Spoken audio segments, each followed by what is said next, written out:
मैंने अपने अंकल के साथ सी फूड के बिजनेस में पार्टनरशिप की। एक साल में हमने लगभग 28 लाख युआन का प्रॉफिट किया। साल के आखिर में जब प्रॉफिट बांटने की बारी आई तो उन्होंने मुझे सिर्फ 1,20,000 दिए। उनका कहना था कि जगह उनकी थी, इन्वेस्टमेंट उन्होंने की थी और मैंने सिर्फ मेहनत की थी। 1,20,000 कम नहीं होते। मैंने कुछ नहीं कहा। वो पैसे मैंने अपनी जेब में रख लिए, जो उनकी कमाई का एक छोटा सा हिस्सा भी नहीं थे। मैंने मन में सोच लिया कि ठीक है, जैसा वो कहेंगे मैं वैसा ही करूंगा। उन्हें लगा कि मैं बेवकूफ हूँ और हमेशा उनके लिए सस्ते में काम करता रहूं, लेकिन उन्हें नहीं पता था कि उन पैसों से मैंने ठीक सामने वाला बड़ा सा कोल्ड स्टोरेज किराए पर ले लिया। जब उन्होंने ये देखा तो उनका चेहरा एकदम पीला पड़ गया। मैंने शटर गिरा दिया और कहा, अंकल अब से हम दोनों अपना अपना देखेंगे। कहते हैं कि उस रात वो सुबह तक अपनी दुकान पर ही बैठे रहे और कैलकुलेटर पर हिसाब लगाते रहे। अरे यार, साल का प्रॉफिट था 28,50,000। एक साल में 365 दिन होते हैं। हम दोनों ने शिफ्ट में काम किया और सी फूड टैंक्स की रखवाली करते हुए एक पल के लिए भी नहीं सोए। कुल ट्रांजैक्शन 50 लाख से ज्यादा का था। नेट प्रॉफिट लगभग 29 लाख था, कुछ हजार कम। 28,50,000 का आंकड़ा सही है। दुकान मेरी थी,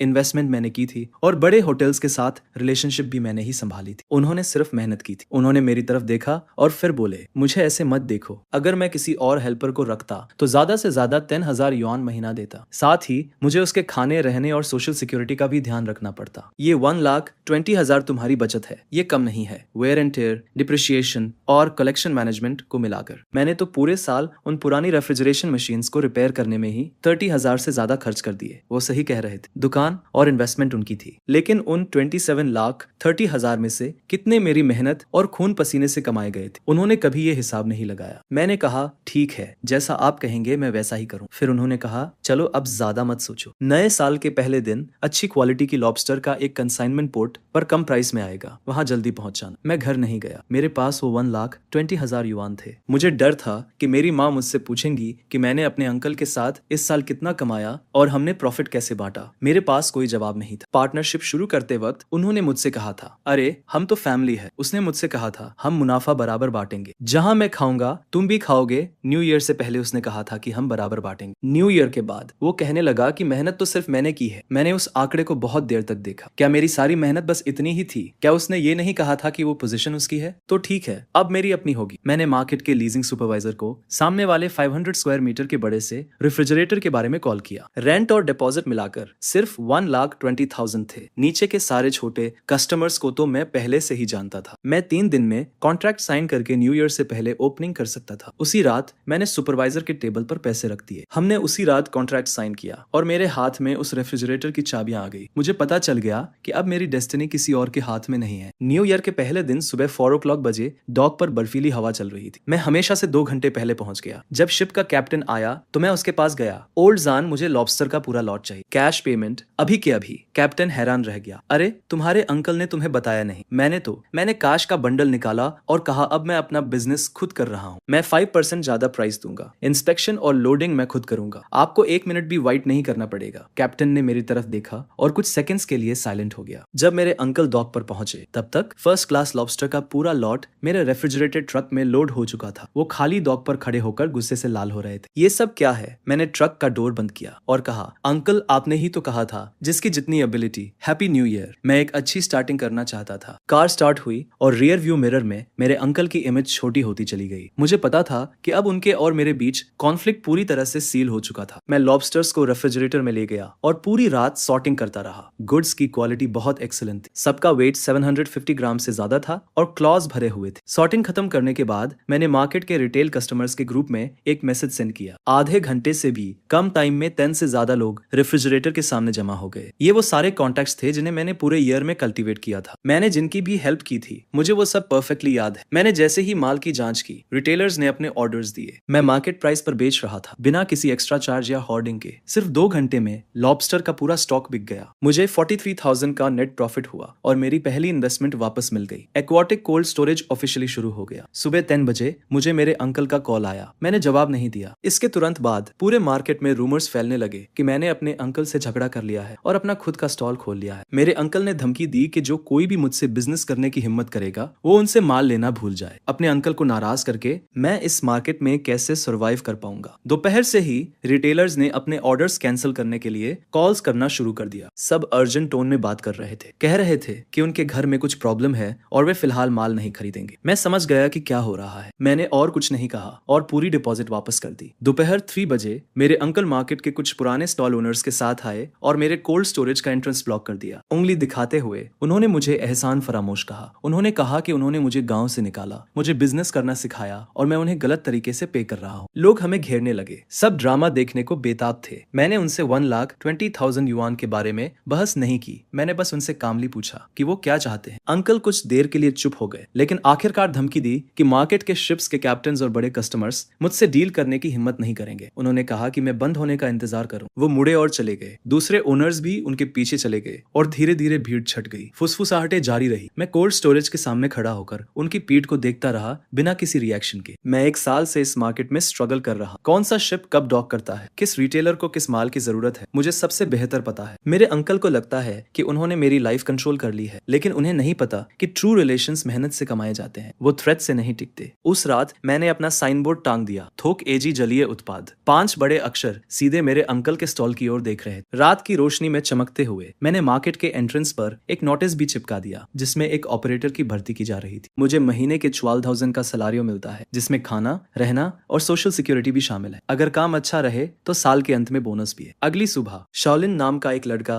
जॉब के लिए अप्लाई करने आता है। वो अपने गांव से पहली बार काम करने निकला था, जिसकी आंखों में वही चाहत दिखती है जो सालों पहले मेरी आंखों में थी। मैंने उसके हाथों को देखा जो वर्क से भरे हुए थे। वो हार्ड वर्क करने वाला इंसान था। मैंने उसे तुरंत हायर कर लिया और कहा कि आज दोपहर से काम शुरू कर दो। शाओलिन के जाने के बाद मैं कोल्ड स्टोरेज में इन्वेंटरी चेक करने लगा। रेफ्रिजरेशन मशीन्स की आवाज आ रही थी। टेम्परेचर 5 डिग्री से नीचे स्टेबल था। मैंने अपने अंकल की दुकान को देखा जो दूसरी तरफ थी। वो जगमगा रही थी, लोग अंदर बाहर आ जा रहे। वो बिजनेस बहुत अच्छा चल रहा था, लेकिन मैं जानता था कि मेरे बिना वो पुरानी रेफ्रिजरेशन मशीन्स ज्यादा दिन नहीं चल पाएंगी। पिछले समर में जब बहुत गर्मी थी तो उन्हें सिर्फ अकाउंट देखना और रिलेशनशिप बनाना आता था। मैंने अपना मोबाइल निकाला और कॉन्टैक्ट लिस्ट खोली। मैंने 1 दर्जन से ज्यादा शिप कैप्टन्स के नंबर सेव किए थे जिनसे मैं इस साल मिला था। मेरे अंकल को लगता है कि लोकल सप्लाई कट करके वो मेरा गला घोंट सकते हैं, लेकिन उन्हें नहीं पता कि ये वर्ल्ड बहुत बड़ा है और यहाँ सिर्फ एक डॉक नहीं है। कोल्ड स्टोरेज से बाहर निकलकर मैंने मेटल शटर गिरा दिया और लॉक लगा दिया। कल सुबह 3 बजे मुझे 200 किलोमीटर दूर नांगन पोर्ट जाना है, जहाँ एक कैप्टन ने मेरे लिए फ्रेश फ्रोजन फिश का एक लॉट रखने का प्रॉमिस किया है। ओपनिंग के तीसरे दिन मेरी मॉम आती है। वो कोल्ड स्टोरेज के सामने एक थर्मोस लेकर खड़ी थी। उनके बाल न्यू ईयर से भी ज्यादा व्हाइट हो गए थे। मैं शाओलिन के साथ सामान काउंट कर रहा और उन्हें देखकर लगभग रजिस्टर बुक गिर ही गया था। मेरी मॉम ने कुछ नहीं कहा, बस थर्मोस को टेबल पर रख दिया। उसमें रिब सूप था जो मुझे सबसे ज्यादा पसंद है। उन्होंने चारों ओर देखा, इस 500 स्क्वायर मीटर के कोल्ड स्टोरेज को देखा और वॉल पर टंगे एजी के साइन को देखा। उनकी आंखें लाल हो गई। तो मैंने शाओलिन को काम करने के लिए कहा और अपनी मॉम के लिए एक चेयर खींच दी। वो चुपचाप बैठी रही। फिर फाइनली मुझसे पूछा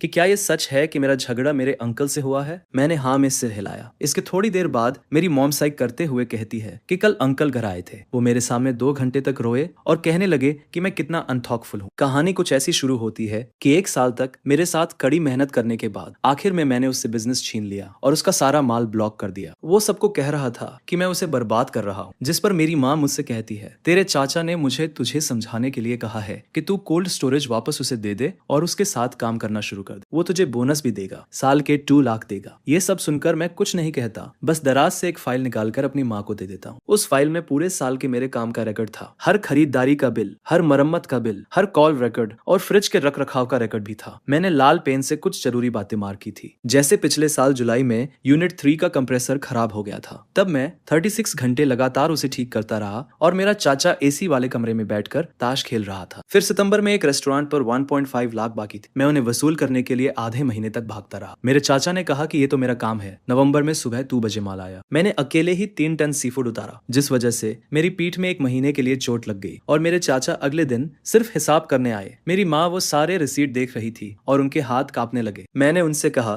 कि साल के 365 दिनों में से मेरे चाचा के साथ बारी बारी से काम करने के बाद भी असल में 80% काम तो मैं ही करता था। कुल मिलाकर 50 लाख से ज्यादा का टर्नओवर हुआ और 28.5 लाख का नेट प्रॉफिट हुआ। मेरे चाचा ने मुझे 1.2 लाख दिए और कहा कि मैंने सिर्फ मेहनत की है। मेरी माँ की आंखों में आंसू आ गए। उन्होंने फाइल बंद की, उठी और बिना कुछ कहे मुड़कर चली गई। मुझे पता था कि वो कहाँ जा रही है। शाम को 4 बजे मार्केट में चीख पुकार मच गई। मेरी माँ मेरे चाचा की दुकान के सामने खड़ी होकर चिल्ला रही थी और सबके सामने उससे पूछ रही थी कि उसने 1 साल में वहाँ कितना काम किया है और वो 1.2 लाख कैसे दिए गए। मेरे चाचा के पास कोई जवाब नहीं था। वो शुक्रगुजार होना जानता ही नहीं था। दुकान मेरी थी, कैपिटल मेरा था, वो इतना सब कुछ क्यों चाहता था। मेरी माँ ये सुनकर हंस पड़ी और बोली कि जब उसने ये दुकान खोली थी तो 50,000 का शुरुआती कैपिटल उन्होंने ही दिया था। क्या वो ये कर्ज भूल गया? उसने तेरे साथ 1 साल काम किया और तूने उसे ढंग की सैलरी भी नहीं दी। तुझे जरा भी शर्म नहीं आई उसे साल के आखिर में सिर्फ 1.2 लाख देते हुए? मेरे चाचा का चेहरा गुस्से से लाल हो गया। मैं कुछ कहना चाहता था पर मुझसे एक शब्द भी नहीं निकला, जिस पर मेरी माँ मुड़ी और चली गई। मेरे कोल्ड स्टोरेज के दरवाजे से गुजरते हुए वो रुकी, मेरी तरफ देखा और उसकी आंखों में कोई शिकायत नहीं थी, सिर्फ दर्द और एक्सेप्टेंस था। वो सिर्फ 4 वर्ड्स बोली, इसे ठीक से करना। उस रात मैंने अपनी माँ को देखा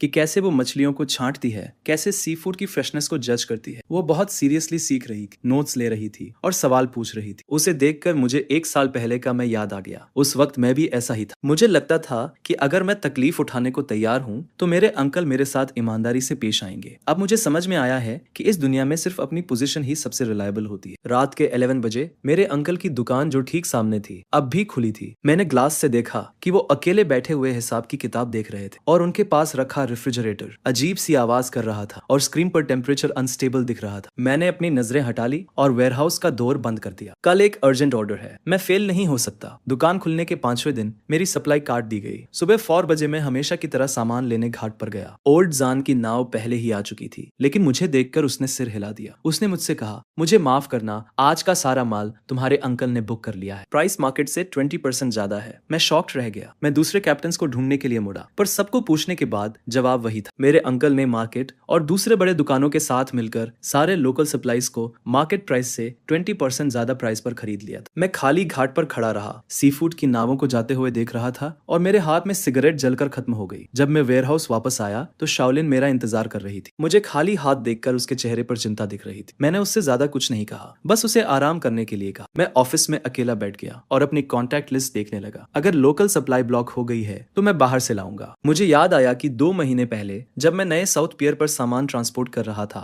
तो मेरी चेन नाम के एक कैप्टन से मुलाकात हुई थी। उस वक्त उसका माल अच्छे से नहीं बिका था। दिखने में तो अच्छा था पर साइज छोटा था और कोई भी लोकल होलसेलर उसे लेने को तैयार नहीं था। मैंने उसकी मार्केट एनालाइज करने में मदद की। मैंने उसे रिटेल प्राइस कम करने का सुझाव दिया, जिस पर 3 दिन में उसका सारा इन्वेंटरी बिक गया। जाते वक्त बूढ़ा चेन बोला, कभी भी कुछ चाहिए हो तो बेझिझक मांगना। मैंने बूढ़े चेन को फोन किया। फोन बहुत देर तक बजता रहा, फिर उसने उठाया। बूढ़े चेन की आवाज नींद में लग रही थी। मैं सीधा पॉइंट पर आया। मैंने उससे पूछा कि क्या उसके पास रिसेंटली कोई माल आया है। मुझे सारा माल चाहिए था, कैश पेमेंट पर। बूढ़ा चेन कुछ सेकंड्स के लिए चुप हो गया और फिर उसने पूछा कि क्या मुझे कोई प्रॉब्लम हुई है। मैंने उससे कुछ नहीं छुपाया। मैंने उसे अपने अंकल की ब्लॉकिंग के बारे में बताया। यह सुनकर बूढ़ा चेन गुस्सा हो गया और बोला कि यह हरकत बहुत शर्मनाक है। उसने मुझे खबर का इंतजार करने को कहा। फोन रखने के बाद सुबह हो चुकी थी। मैं दोबारा नहीं सोया, बल्कि कार ली और सीधा साउथ डॉक की तरफ चल दिया। बिना रुके 3 घंटे ड्राइविंग करने के बाद मैं साउथ डॉक पर पहुंचा। सुबह के 10 o'clock बज रहे थे और बूढ़ा चेन पहले से ही एक शिपिंग ट्रक के पास मेरा इंतजार कर रहा था। कार्गो कंपार्टमेंट में ताजी सी फूड भरी हुई थी, जिस पर बूढ़ा चेन मुझे माल इंस्पेक्ट करने के लिए ले गया। ये खेप अभी अभी पोर्ट पर पहुंची थी। कोरल ग्रुपर और हैरी क्रैब थे। क्वालिटी बहुत हाई तो नहीं थी, लेकिन फ्रेशनेस बहुत अच्छी थी। उनके गिल्स अभी भी ब्राइट रेड थे और क्रैब्स के लेग्स स्ट्रॉन्ग थे। मैंने तुरंत डिसाइड किया और सब कुछ खरीद लिया। मैंने 1,80,000 युआन ट्रांसफर कर दिए। उसी वक्त बूढ़े चेन को अपने फोन पर पेमेंट का नोटिफिकेशन मिल गया। उसने मेरी पीठ थपथपाई और कहा, तुम में हिम्मत है। तुम्हारे अंकल जैसे लोग देर सवेर बुरे फंसेंगे। अब से तुम्हें माल चुनने में प्रायोरिटी मिलेगी। मैंने बूढ़े चेन से बहुत देर तक बात की। उसने मुझे बताया कि साउथ डॉक को रिसेंटली ही डेवलप किया गया है और कई लोकल होलसेलर्स को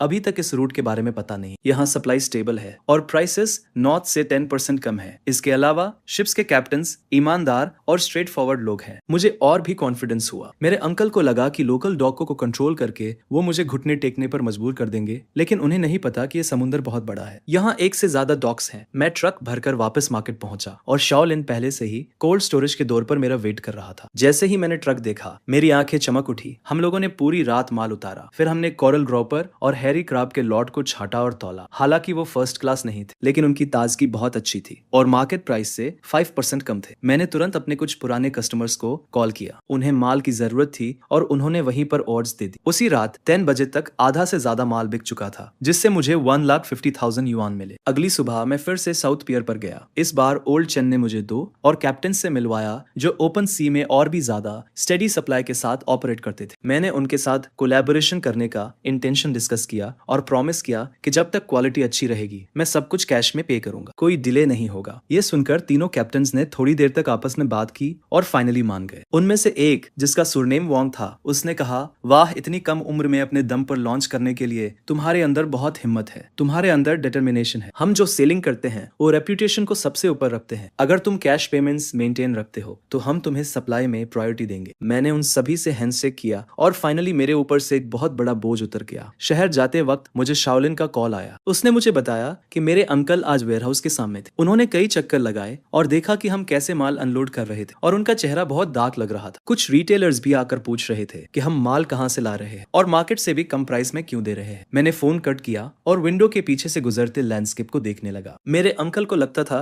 कि लोकल प्राइस बढ़ाकर वो मुझे फोर्स कर सकते हैं कि मैं यहाँ से चला जाऊं, लेकिन उन्हें अंदाजा भी नहीं था कि वो जितना मुझे ब्लॉक करेंगे मेरा रास्ता उतना ही चौड़ा होता जाएगा। एक बार साउथ पियर से सप्लाई स्टेबल हो गई तो मेरी कॉस्ट उनसे 10% कम थी और प्राइस का एडवांटेज तुरंत ऑब्वियस हो गया। आखिर में मैं कॉर्नर नहीं होऊंगा। साउथ पियर से सप्लाई स्टेबल करने के बाद मेरा कोल्ड स्टोरेज का बिजनेस बहुत अच्छा चलने लगा। लगातार एक वीक तक मैं सुबह 3 बजे साउथ पियर पर माल लेने जाता था और सुबह 10 बजे से पहले मार्केट लौट आता था। ये प्रोडक्ट्स बहुत फ्रेश थे और लोकल प्रोडक्ट्स से 10% सस्ते थे। रिटेलर्स ने एडवांटेज को टेस्ट किया और ऑर्डर्स लगातार बढ़ते गए। 10वें दिन बूढ़ा चेन मुझे फोन करता है और कहता है कि वो मुझसे एक जरूरी बात करना चाहता है, जिस पर मैं उसी शाम उससे मिलने चला जाता हूँ। बूढ़ा चेन मुझे डॉक पर एक खाने की दुकान पर ले जाता है, कई डिशेस ऑर्डर करता है और 2 ग्लास शराब डालता है। वो सीधे मुद्दे पर आता है और कहता है, मुझे तुम एक भरोसेमंद आदमी लगते हो। मैं तुम्हारे साथ एक एक्सक्लूसिव सप्लाई एग्रीमेंट साइन करना चाहता हूँ। मैं चॉपस्टिक्स रखता हूँ और उसकी तरफ देखता हूँ। बूढ़ा चेन बताता है, अभी साउथ डॉक पर 5 शिप्स काम कर रही है, मेरी लाओ हैंग की और ओजाओ की। हमारी 3 शिप्स मिलकर आधा वॉल्यूम कवर करती है। मैंने तुम्हें ऑब्जर्व किया है और देखा है कि तुम हमेशा काश में पेमेंट करते हो। तुम इंस्पेक्शन में प्रोफेशनल हो और कभी शिकायत नहीं करते। हमने आपस में सलाह की है और हम तुम्हें प्रायोरिटी देने को तैयार है, लेकिन एक शर्त है, तुम्हें हर हफ्ते कम से कम 2 लाख युआन की खरीद की गारंटी देनी होगी। साथ ही प्राइस बाकी सबसे 5% कम होगा। मैं कैलकुलेशन करता हूँ, 2 लाख युआन का वॉल्यूम अभी मेरे लिए काफी प्रेशर वाला है, लेकिन अगर मुझे एक्सक्लूसिविटी मिल जाती है तो ये सप्लाई चेन के दिल को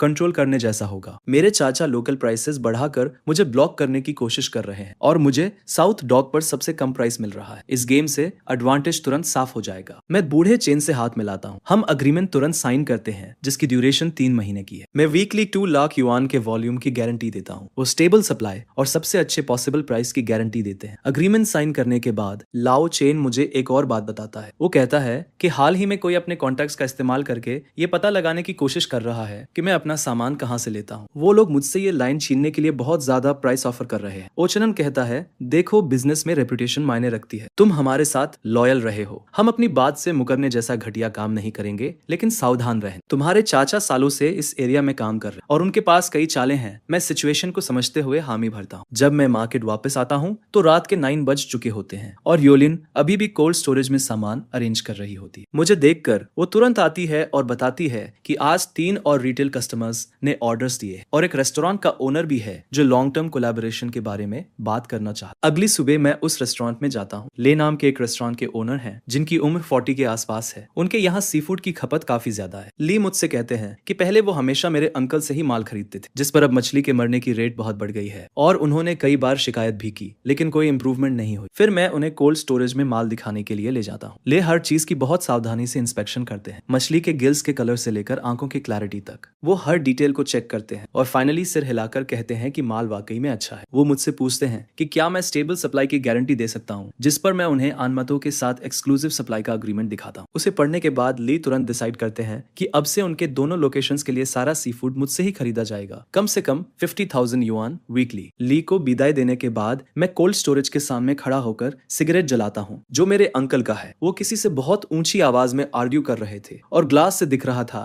कि कई बॉक्सेस मरी हुई मछलियों के जमीन पर पड़े हैं। टेम्परेचर अनस्टेबल है और ज्यादातर माल खराब हो रहा है। मैं कुछ नहीं कहता, बस सामने देखता रहता हूँ। मुझे वो रेफ्रिजरेशन मशीन्स रटी हुई है। यूनिट नंबर 3 का कंप्रेसर पुराना है, हर 4 घंटे में टेम्परेचर चेक करना पड़ता है और यूनिट नंबर 2 के कंडेंसर में क्रैक है। जैसे ही समर में लोड बढ़ता है वो गैस लीक करना शुरू कर देता है। मुझे ये सारी डिफेक्ट्स पता है, इसलिए पिछले साल मैं मरी हुई मछली की रेट 3% से कम रखने में सक्सेसफुल रहा। लेकिन मेरे अंकल को ये सब समझ नहीं आता। उन्हें बस अकाउंट का हिसाब और अपनी इन्फ्लुएंस की बातें करना आता है। उन्हें इन मशीन्स की क्वर्क्स का कोई आइडिया नहीं है। मेरे बिना उनकी कंपनी एक ऐसी मशीन की तरह है जिसमें पार्ट्स मिसिंग है। देखने में लगता है कि वो अभी भी काम कर रही है, लेकिन असल में वो कोलैप्स होना शुरू हो गई। उसी रात मेरे वेयरहाउस का डेली कैश फ्लो पहली बार 1 लाख से ज्यादा हो जाता है। जाओलिन एक्साइटमेंट से अकाउंट बुक दिखाता है और कहता है, बॉस इस महीने तो हम जरूर प्रॉफिट कमाएंगे। मैं बुक में नंबर्स देखता हूँ, लेकिन मैं बहुत काम फील करता हूँ। मेरे अंकल के लिए 1 लाख का फ्लो कुछ भी नहीं है। अपने प्राइम टाइम में वो एक दिन में 3 लाख तक कमाते थे। नानमतो से सप्लाई अब स्टेबल हो चुकी है और बड़े क्लाइंट्स भी जुड़ने लगे हैं। अब टाइम है कि धीरे धीरे अपने अंकल का मार्केट शेयर खाया जाए। रात के 3 बजे सामने वाली स्टॉल की लाइट अभी भी जल रही थी। मेरे अंकल वहां अकेले बैठे थे, बस मरी हुई मछलियों के ढेर को घूर रहे थे। उनके बगल में रखा हुआ रेफ्रिजरेशन मशीन एक अजीब सी आवाज कर रहा था और स्क्रीन पर टेम्परेचर एकदम फ्लक्चुएट हो रहा था। मैं शटर डाउन करता हूँ, वेयरहाउस बंद करता हूँ और मुझे कल सुबह 3 बजे नानमतो में किंग क्रैब्स की कंसाइनमेंट रिसीव करनी है। एक्सक्लूसिव सप्लाई एग्रीमेंट साइन करने के 3 वीक्स बाद मेरा डेली कैश फ्लो 1,20,000 से ऊपर ही रहता है। उस दोपहर लाओ चन का मुझे अचानक कॉल आता है और उसकी टोन बहुत सीरियस थी। वो बताता है कि किसी ने नानमतो की सप्लाई खरीदने के लिए मुझसे 20% ज्यादा ऑफर किया है। वो दूसरा आदमी लाओलियू है जो पूरे फिश मार्केट में मेरे अंकल का सबसे करीबी है। मुझे अंदर से एक झटका लगता है। मुझे पता था कि अब मेरे अंकल सीरियस हो रहे हैं। लाओ चन कहता है, यार वो प्राइस सच में बहुत टेम्पटिंग है, लेकिन हमने बात कर ली है और बिजनेस में रेपुटेशन बहुत इंपॉर्टेंट होती है। अभी तो अग्रीमेंट को 3 वीक्स ही हुए हैं। हम ऐसे अचानक अपना डिसीजन नहीं बदल सकते। मैं तुम्हें बस वार्न करने के लिए कॉल कर रहा हूँ कि इस बार तुम्हारे अंकल पूरी तरह से सीरियस हैं। मैं लाओ चन को थैंक्स कहता हूँ और उसी रात नानमतो ड्राइव करके चला जाता हूँ। वहाँ तीनों कैप्टन्स मौजूद थे। मैं उन्हें डिनर पर इन्वाइट करता हूँ और खाना खाते वक्त मैं प्राइस इंक्रीज के बारे में कुछ भी मेंशन नहीं करता। हम बस इस बारे में बात करते हैं कि फिशिंग कितनी हार्ड जॉब है और मार्केट कैसा चल रहा है। लाओ वान बताता है कि उसका बेटा अगले साल कॉलेज जाने वाला है और अभी भी उसे ट्यूशन फीस के लिए कुछ पैसे कम पड़ रहे हैं। और तभी मैं कहता हूँ, ब्रदर वान, मैं ट्यूशन पे कर दूंगा। इसे आप गुड्स की एडवांस पेमेंट समझ लीजिए। इसे हम फ्यूचर सप्लाई से धीरे धीरे डिडक्ट कर लेंगे। लाओ बताता है कि उसकी वाइफ हॉस्पिटल में है और उसे पैसों की जरूरत है। मैं उसे तुरंत 50,000 ट्रांसफर कर देता हूँ और कहता हूँ कि ये पैसे इमरजेंसी के लिए है, कोई जल्दी नहीं है वापस करने की। तीनों कैप्टन्स मेरी तरफ देखते हैं और उनकी आंखों में कुछ नया सा एक्सप्रेशन था। लाओ चन अपना ग्लास उठाता है और कहता है, यार तुम तो अपनी बात के पक्के हो। तुम्हारे अंकल चाहे कितना भी ऑफर करें, हम नहीं हिलेंगे। मैं उनके साथ टोस्ट करता हूँ और अंदर से बहुत रिलीव्ड फील होता है। मार्केट लौटते लौटते काफी देर हो चुकी थी, जिस पर मैं ऑफिस में बैठकर आगे के प्लान्स बनाने लगता हूँ। साउथ डॉक से सप्लाई तो अब स्टेबल हो गई थी, लेकिन मेरा अंकल हाथ पर हाथ रखकर तो नहीं बैठने वाला था। मुझे डर था कि वो शिप के कैप्टन के पीछे जरूर पड़ेगा और ऐसा ही होता है। आगे मार्केट में रूमर्स फैलने लगते हैं। कुछ कहते हैं कि मेरा सामान कॉन्ट्राबैंड है, क्वारंटीन सर्टिफिकेट्स नहीं है, तो कुछ कहते हैं कि मेरा कोल्ड स्टोरेज स्टैंडर्ड्स पर खरा नहीं उतरता और कभी भी बंद हो सकता है। फिर ये भी अफवाहें फैलती हैं कि मैं कैप्टन का रिश्तेदार नहीं हूँ और मेरे सप्लाई का सोर्स भी अनस्टेबल है। ये सारी बातें इतनी कन्विंसिंगली फैलाई जा रही थी कि कस्टमर्स के कॉल्स आने शुरू हो जाते हैं, जिस पर मैं घबराता नहीं हूँ। मैं सीधे साउथ डॉक के क्वारंटीन सर्टिफिकेट्स, कोल्ड स्टोरेज का बिजनेस लाइसेंस और सप्लाई एग्रीमेंट्स की फोटोज निकालकर रिटेल कस्टमर्स के ग्रुप में भेज देता हूँ, जो देखकर रूमर्स अपने आप ही गायब हो जाते हैं। पर मेरा अंकल तब भी नहीं रुकता है। मार्केट मैनेजमेंट के लोग अचानक मेरे कोल्ड स्टोरेज का इंस्पेक्शन करने आ जाते हैं। वो कहते हैं कि उन्हें एक कंप्लेंट मिली है और उन्हें शक है कि रेफ्रिजरेशन इक्विपमेंट स्टैंडर्ड्स के हिसाब से नहीं है, इसलिए वो इंस्पेक्शन के लिए ऑपरेशंस बंद करने की डिमांड करते हैं। आगे मैं कोल्ड स्टोरेज खोलने से पहले ही प्रिपेयर्ड था। सारे इक्विपमेंट हाईएस्ट स्टैंडर्ड्स के हिसाब से सेट किए गए थे, चाहे वो क्वारंटीन हो, फायर सेफ्टी हो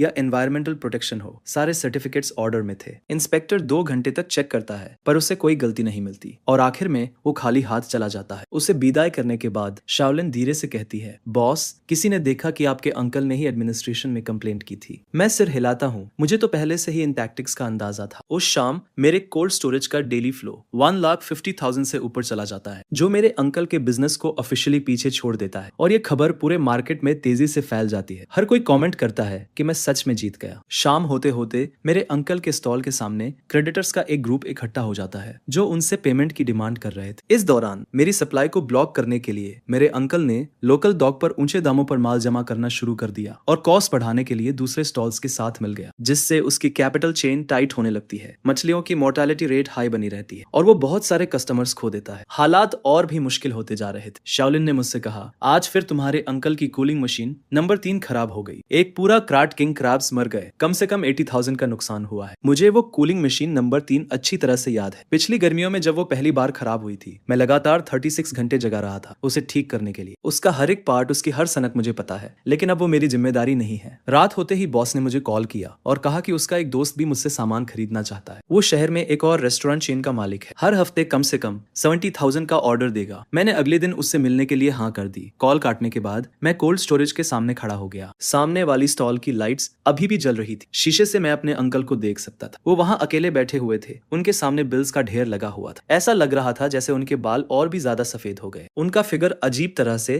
थका हुआ लग रहा था। मैंने अपनी नजरें हटा ली और कोल्ड स्टोरेज का दरवाजा बंद कर दिया। कल वाइल्ड येलो क्रोकर का एक बैच आने वाला है। क्लाइंट ने पहले से ही 2 लाख क्वांटिटी में बुक कर लिया है। मार्केट में लोग चुपके से बातें करने लगे थे, कह रहे थे कि मेरे अंकल की स्टॉल ज्यादा दिन नहीं चलेगी। उनकी पुरानी कूलिंग मशीन्स लगातार खराब हो रही है। मछलियों के मरने की रेट 15% तक बढ़ गई है। कई रेगुलर कस्टमर्स ने अब मेरी तरफ आना शुरू कर दिया है। शाओलिन ने आखिरी बैच को ऑर्गेनाइज करना खत्म किया और एक्साइटेड होकर कहा, बॉस इस महीने हमें 5 लाख का नेट प्रॉफिट हुआ है। मैंने अकाउंट बुक में नंबर्स देखे और मैं बहुत शांत महसूस कर रहा था। 5 लाख कुछ भी नहीं है मेरे अंकल के गोल्डन डेज के मुकाबले, लेकिन मेरे लिए ये पहली फॉर्चून है जो सच में मेरी है। देर रात मैंने कोल्ड स्टोरेज बंद किया और मैं आराम करने के लिए जाने वाला था। जब मैं अपने अंकल की स्टॉल के सामने से गुजरा तो मैंने देखा कि वो अभी भी काम कर रहे हैं। कूलिंग मशीन नंबर 3 को ठीक करने की कोशिश कर रहे। उनके मूवमेंट्स अजीब थे। जाहिर तौर पर उन्हें उन सर्किट्स और पार्ट्स के बारे में कुछ भी समझ नहीं आ रहा था। मैं थोड़ी देर के लिए बाहर से देखता रहा, लेकिन आखिरकार मैंने अपना मुंह मोड़ा और चला गया। मेरे कोल्ड स्टोरेज की डेली फ्लो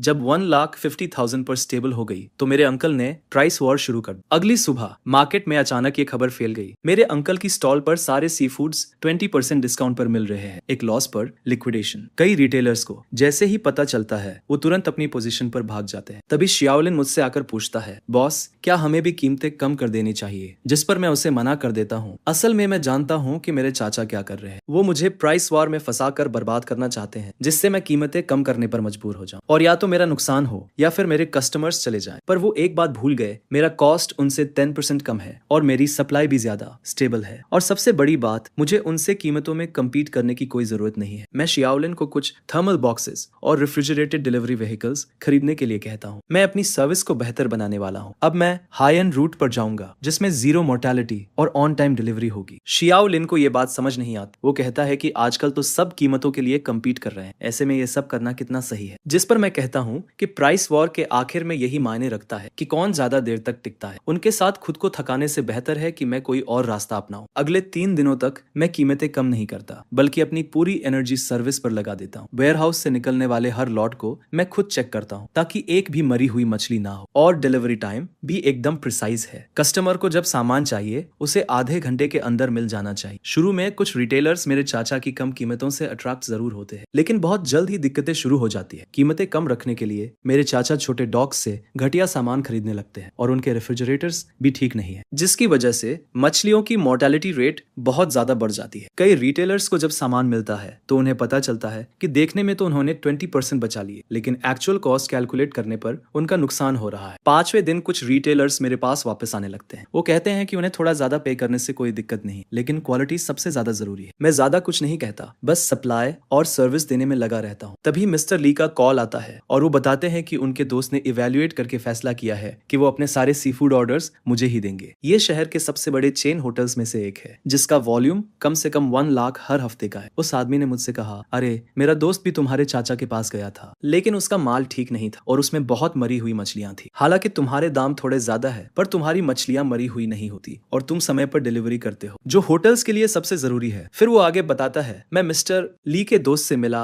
और हमने कोऑपरेशन एग्रीमेंट साइन किया। अगले हफ्ते से हर हफ्ते 1 लाख का ऑर्डर आएगा जो मेरे कोल्ड स्टोरेज से होकर जाएगा। एग्रीमेंट साइन करने के बाद मैं शाम को मार्केट लौटा तो देखता हूँ कि मेरे चाचा के स्टॉल के सामने रिटर्न्स के कई बॉक्सेस रखे हुए हैं, जिस पर कुछ रिटेलर्स उनसे बहस कर रहे थे। मेरे चाचा का चेहरा गुस्से से लाल था और उनकी आवाज भी भारी हो गई थी। शाओलिन ने मुझसे कहा, तुम्हारे चाचा को इन 2 दिनों में बहुत सारे रिटर्न्स आए हैं। ऐसा सुनने में आ रहा है कि उन्होंने सिर्फ कॉम्पेंसेशन में ही 1 लाख से ज्यादा दे दिए हैं। मैं अपने कोल्ड स्टोरेज के दरवाजे पर खड़ा होकर सामने का नजारा देख रहा था। मेरे चाचा की प्राइस वॉर 10 दिन भी नहीं चली और वो कोलैप्स होने लगे। उनकी वर्किंग कैपिटल पहले से ही टाइट थी और अब नुकसान में बेचने और रिटर्न्स के लिए कॉम्पेंसेशन देने की वजह से वो इसे संभाल नहीं पाए। सबसे बुरी बात तो ये हुई कि उन्होंने दाम कम करने के लिए जो सस्ता माल खरीदा उसने उनकी रेप्यूटेशन पूरी तरह से बर्बाद कर दी। बहुत से पुराने कस्टमर्स का उन पर से भरोसा उठ गया और वो मेरे पास आने लगे। उसी रात मेरे कोल्ड स्टोरेज का डेली फ्लो 2 लाख से ज्यादा हो गया और शाओलिन ने मुझे एक्साइटमेंट में अकाउंट बुक दिखाई जिसमें लिखा था कि इस महीने का नेट प्रॉफिट 8 लाख से ज्यादा होगा। मैंने बुक में नंबर्स देखे और मुझे बहुत सुकून मिला।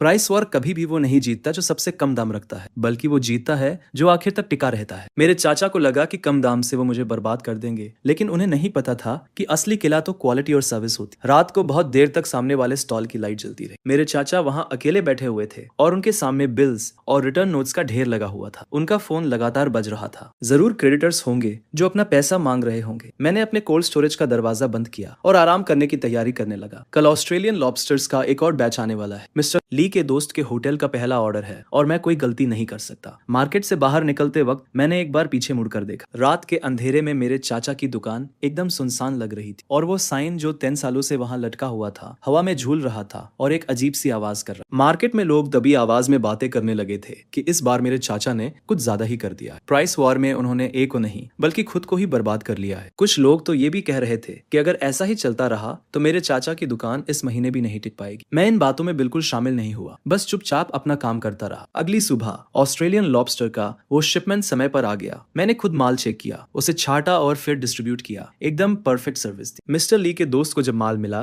तो उसने तुरंत अपना ऑर्डर 50% और बढ़ा दिया। वो प्राइस वॉर तो पहले ही हार चुका था। वॉर खत्म होने के 3 दिन बाद मार्केट में एक बड़ी खबर आई। शहर का सबसे बड़ा बायर जिंदिन होटल का मिस्टर जान अपने बेटे की शादी का बैंक्वेट रखने वाला था। उसने 300 टेबल्स बुक की थी और सी फूड की डिमांड बहुत ज्यादा थी। जो कोई भी ये ऑर्डर हासिल कर लेता उसका मार्केट में टिकना लगभग तय था। मिस्टर जान का होटल 20 सालों से चल रहा है और हमेशा से हाई लेवल बैंक्वेट्स के लिए फर्स्ट चॉइस रहा है। इतने सालों से वो सी फूड मेरे चाचा से ही खरीदते थे। उनके बीच बहुत अच्छी रिलेशनशिप थी। शादी सैटरडे को थी और उन्होंने 3 दिन पहले से ही माल की तैयारी शुरू कर दी थी। मेरे चाचा ने इस बिजनेस के लिए अपनी लगभग सारी कैपिटल लगा दी थी। कई डॉक्स से माल मंगवाया था ताकि इस मौके का फायदा उठा सके और रिकवर कर सके। फ्राइडे की शाम को अचानक मार्केट में खबर फैल गई कि जिंदिन होटल में कुछ गड़बड़ हो गई। शाओलिन भागता हुआ आया और बोला, तुम्हारे चाचा ने जो सी फूड सप्लाई किया है उसमें बहुत बड़ी प्रॉब्लम हो गई। आधे किंग क्रैब मर गए हैं और ऑस्ट्रेलियन लॉबस्टर भी फ्रेश नहीं है। मिस्टर जान होटल में बहुत गुस्सा हो रहे हैं। वो तुम्हारे चाचा से तुरंत माल रिप्लेस करने के लिए कह रहे हैं, वरना वो डील कैंसिल कर देंगे। मैं अपने कोल्ड स्टोरेज के सामने खड़ा था और दूर से देख रहा था कि मेरे चाचा की दुकान में सब कुछ अस्त व्यस्त हो गया है। वो माल ढूंढने के लिए फोन कर रहे थे, लेकिन फ्राइडे की शाम थी। बैंक्वेट कल दोपहर को शुरू होने वाला था। कहीं से भी माल लाना पॉसिबल नहीं था। लोकल डॉग्स की बात करें तो मैंने पहले ही अग्रेसिव शॉपिंग करके सबको ऑफेंड कर दिया था। अब कोई मुझे बेचना नहीं चाहता। शाम के 6 बजे ओनर जान खुद मार्केट आते हैं। वो लगभग 50 साल के हैं और आमतौर पर बहुत ही एमिएबल है, लेकिन इस बार उनका चेहरा गुस्से से लाल था। वो मेरे अंकल के स्टॉल के सामने खड़े होकर तेज आवाज में कहते हैं कि उन्होंने इतने सालों के कोऑपरेशन के बाद उन पर ट्रस्ट किया था, लेकिन उन्होंने इस बार कैसी मर्चेंडाइज दी है। 300 वेडिंग बैंक्वेट है और गेस्ट बहुत इंपॉर्टेंट लोग हैं। वो कहते हैं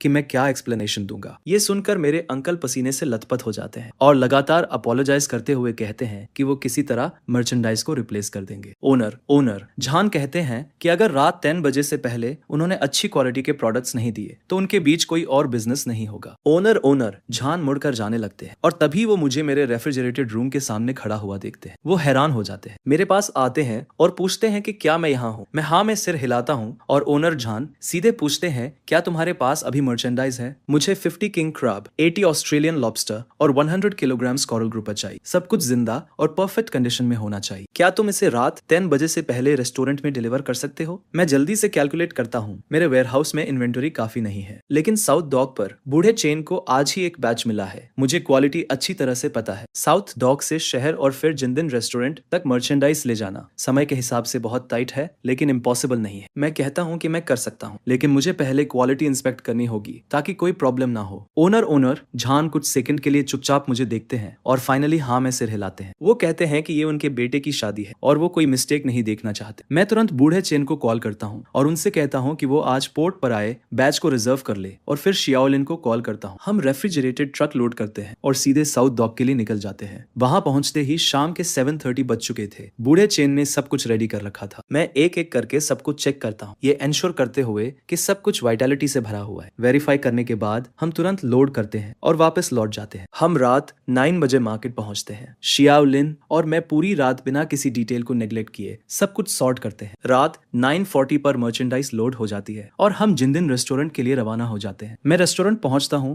तो ठीक 9:55 बजे थे। ओनर जान पहले से ही किचन में मेरा इंतजार कर रहा था। उसने खुद सब कुछ चेक किया। किंग क्रैब्स एकदम फ्रेश थे, उनके पिंचर्स मजबूत थे। ऑस्ट्रेलियन लॉबस्टर्स की एंटेना सही सलामत थी, जैसे उनमें एनर्जी भरी हो। कोरल ग्रुपर का कलर एकदम लाल था और उसकी आंखें भी क्लियर थी। इंस्पेक्शन के बाद ओनर जान आखिर में मुस्कुराता है। वो मेरे कंधे पर हाथ रखकर कहता है, यार ये खेप तो एकदम परफेक्ट है। तुमने तो मुझे बड़ी मुसीबत से निकाल ली। मैं कहता हूँ ये तो मेरा जॉब है। ओनर जान मुझे देखता है और कहता है, भाई तुमने इस बार मेरी बहुत हेल्प की है। मैं आगे चलकर तुम्हारे साथ लॉन्ग टर्म कोऑपरेशन के बारे में बात करना चाहता सकता हूँ। मैं हामी भर देता हूँ। जब मैं मार्केट वापस जाता हूँ तो रात के 11 बज चुके थे। मेरे अंकल की स्टॉल पर अभी भी लाइट्स जल रही थी। शीशे के अंदर से वो अकेले बैठे हुए दिख रहे थे। उनके सामने वो सारे डेड किंग क्रैब्स और लॉबस्टर्स पड़े थे। उनका फोन टेबल पर रखा था। स्क्रीन एकदम डार्क थी। शायद ओनर जान अब उनके कॉल्स नहीं उठा रहा। शाओलिन कहता है, बॉस तुम्हारे अंकल तो गए काम से। जिंदी रेस्टोरेंट शहर का सबसे बड़ा क्लाइंट है। उसे खोने के बाद उनके पास वापस उठने का कोई चांस नहीं बचेगा। मैं कोई जवाब नहीं देता, बस कोल्ड स्टोरेज का डोर बंद कर देता हूँ। कल मुझे फिर रेस्टोरेंट जाकर हेल्प करनी है ताकि वेडिंग अच्छे से हो जाए। सैटरडे वेडिंग का दिन मैं बहुत सुबह ही जिंडी रेस्टोरेंट पहुंच जाता हूँ। किचन में हलचल मची हुई थी। मैं खुद सी फूड के हर प्लेट की प्रिपरेशन पर नजर रखता हूँ। किंग क्रैब एकदम परफेक्ट बना था। ऑस्ट्रेलियन लॉबस्टर का सशीमी बहुत डिलिशियस था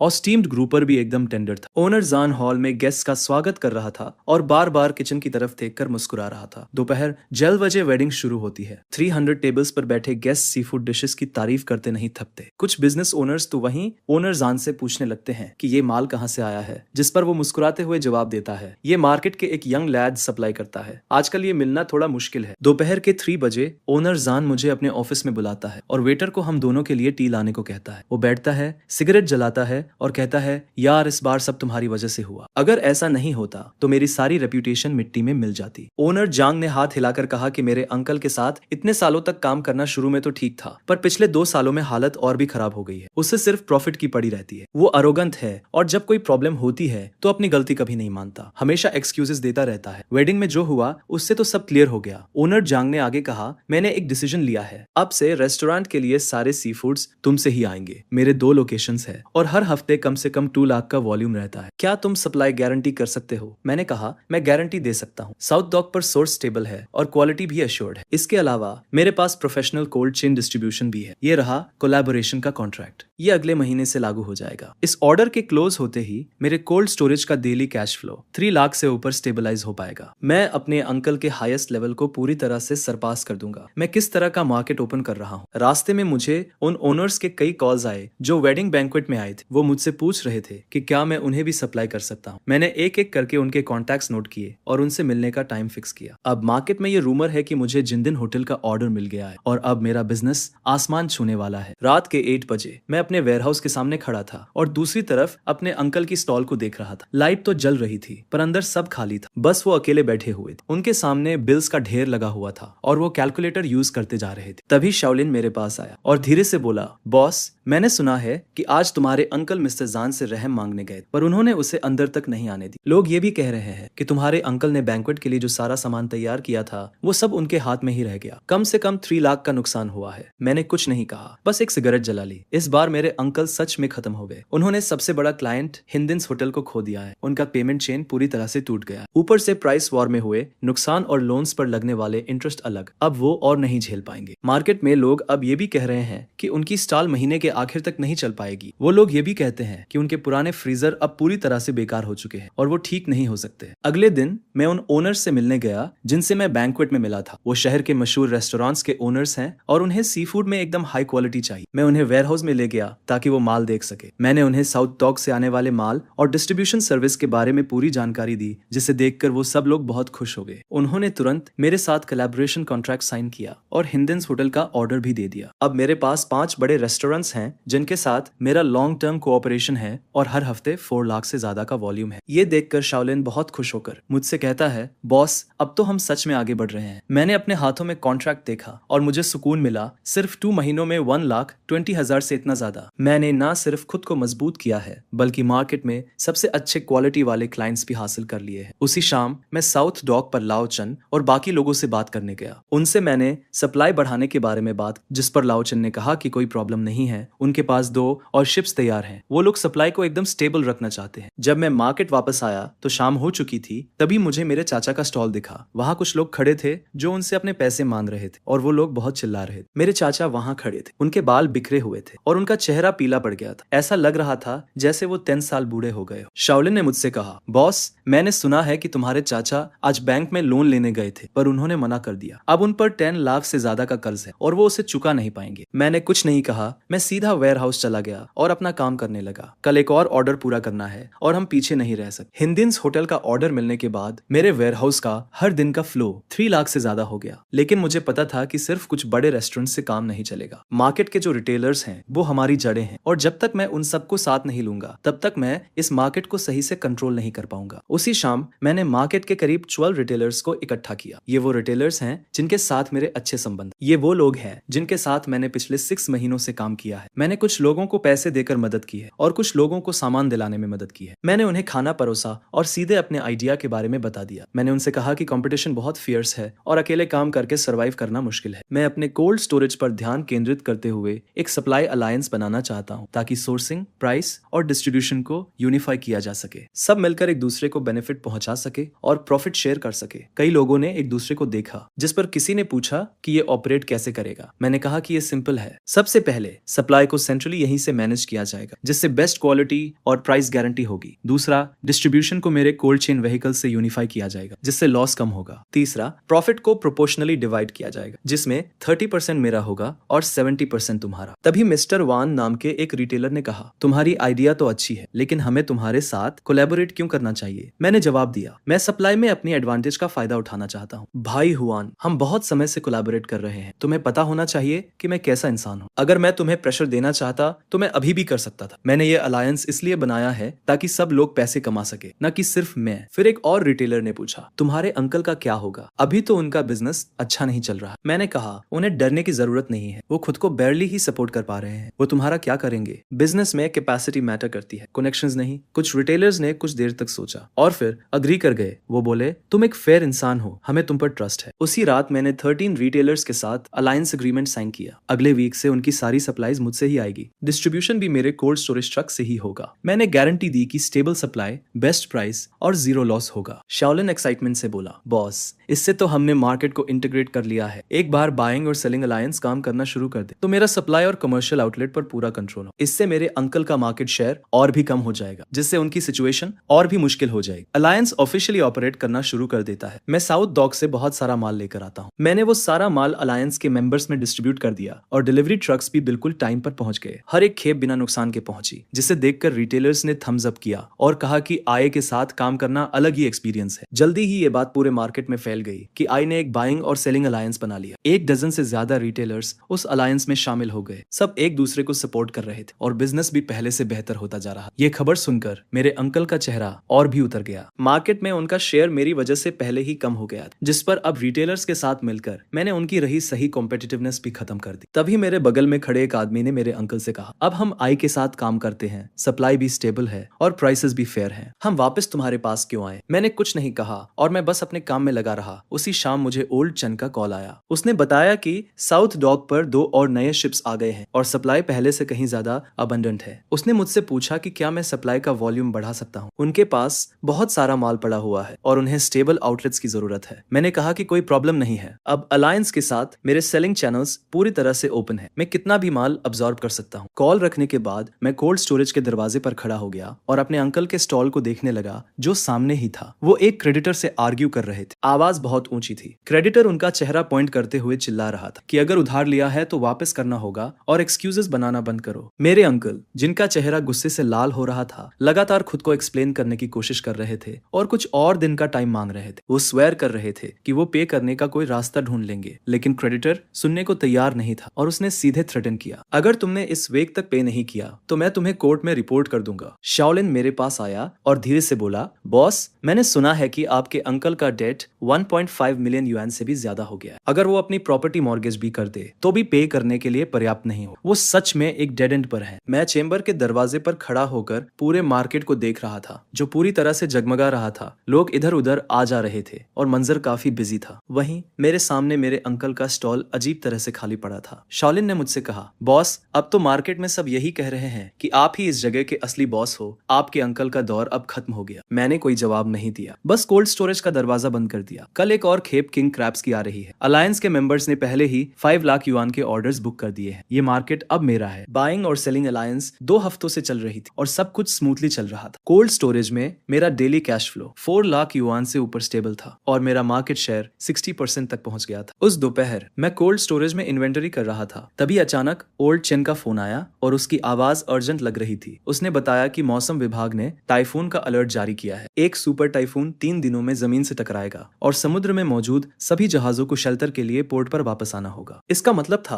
कि कम से कम 1 हफ्ते तक मार्केट में ताजी सी फूड की सप्लाई सप्लाई नहीं होगी। ये सुनकर मेरा दिल बैठ गया और मैंने तुरंत पूछा कि क्या वो अभी भी माल अनलोड कर सकते हैं। ओल्ड चेन ने कहा कि आज आखिरी दिन है, कल से सभी जहाजों को पोर्ट पर वापस आना होगा। उसने मुझसे कहा कि उसके पास अभी भी एक खेप बची है और पूछा कि क्या मैं उसे लेना चाहता हूँ। मैंने कहा कि मैं सब कुछ ले लूंगा और तुरंत वहां पहुंच जाऊंगा। फोन रखने के बाद मैंने शाओलिन को कॉल किया और हम सीधे रेफ्रिजरेटेड ट्रक में साउथ पियर की तरफ चल दिए। ड्राइव करते वक्त मैं सोच रहा था कि टाइफून की वजह से मार्केट में सप्लाई रुक जाएगी और सी फूड की कीमतें आसमान छू जाएंगी। अगर मैं पहले से ही काफी माल जमा कर लेता हूँ तो मैं न सिर्फ अलायंस के मेंबर्स के लिए सप्लाई सुनिश्चित कर पाऊंगा बल्कि मार्केट को भी स्थिर रख पाऊंगा। मैं शाम को साउथ पियर पर पहुंचा। ओल्ड चेन और उसकी टीम अर्जेंट तरीके से माल अनलोड कर रहे थे। पियर पर बहुत भीड़ थी। मैंने डिसाइड किया कि मैं सब कुछ मौके पर ही खरीद लूंगा और तुरंत 3 लाख युआन का पेमेंट ट्रांसफर कर दिया। ओल्ड चेन ने कहा, अरे ये टाइफून बहुत स्ट्रांग है, अच्छे से तैयारी कर लो। मेरा मानना है कि कम से कम 1 हफ्ते तक इंटरप्शन रहेगी और मार्केट में स्टॉक खत्म हो जाएगा। मैंने सिर हिलाकर कहा कि सब कुछ कंट्रोल में है, मैं रात में ही सारा माल वापस मार्केट ले जाता हूँ। जब हम सब कुछ खत्म करते हैं तब रात के 11 बज चुके थे। शाओलिन और मैं सॉर्टिंग, पैकिंग और स्टोरेज करने लगते हैं। मैं कोल्ड स्टोरेज के बैकअप जनरेटर को अच्छी तरह से चेक करता हूँ ताकि तूफान के दौरान पावर कट ना हो जाए। अगली सुबह पूरे मार्केट में तूफान की अफवाहें फैलने लगती है। बहुत सारे स्टॉल ओनर्स अर्जेंट स्टॉक जमा करने की कोशिश कर रहे थे, लेकिन ज्यादातर शिप्स पहले ही पोर्ट पर वापस आ चुके थे, जिस वजह से कुछ भी खरीद पाना इम्पॉसिबल था। शाओलिन मुझसे कहता है, बॉस, मार्केट में हर कोई सामान पाने के लिए डेस्परेट है और प्राइसेस पहले ही 30% तक बढ़ चुके हैं। मैं उसे जवाब देता हूँ, चिंता मत करो, पहले अलायंस मेंबर्स के लिए सप्लाई सिक्योर करते हैं और फिर देखते हैं कि सरप्लस का क्या करना है। मैं अलायंस के मेंबर्स को एक मीटिंग के लिए बुलाता हूँ। मैं उनसे कहता हूँ कि तूफान आने वाला है और मार्केट में कम से कम 1 हफ्ते तक सप्लाईज खत्म हो जाएंगी, लेकिन मैंने पहले से ही पर्याप्त स्टोरेज कर लिया है जिससे उनकी सप्लाईज अफेक्टेड नहीं होंगी और प्राइसेस भी नहीं बढ़ेंगे। कई छोटे ट्रेडर्स राहत की सांस लेते हैं। वो कहते हैं, वहां तुम्हारी दूरदर्शिता तो कमाल की है, वरना हम सबको तो बंद ही करना पड़ता। मीटिंग के बाद दूसरे स्टॉल ओनर्स भी मुझे ढूंढने लगते हैं और ऊंचे प्राइसेस पर सामान खरीदना चाहते हैं, लेकिन मैं उन सभी को ये कहकर रिजेक्ट कर देता हूँ कि प्रायोरिटी अलायंस मेंबर्स की है। दोपहर में मुझे पता चलता है कि मेरे अंकल भी सामान जमा कर रहे हैं। शाओलिन मुझे बताता है कि मेरे अंकल ने हाई इंटरेस्ट लोन लिया है और छोटे पोर्ट्स पर हाई प्राइसेस पर बड़ी मात्रा में सामान खरीदा है, इस उम्मीद में कि वो तूफान के दौरान एक बड़ी फॉर्च्यून कमाएंगे और रिकवर कर लेंगे। ये सुनकर मेरा दिल डूब जाता है। मेरे अंकल सब कुछ एक ही चाल में दांव पर लगा रहे थे, लेकिन उनकी पुरानी रेफ्रिजरेशन मशीन्स इतनी बड़ी मात्रा में लोड सहन नहीं कर पाएंगी। अगर कुछ गलत हो गया तो लॉसेस बहुत ज्यादा होंगे। शाम को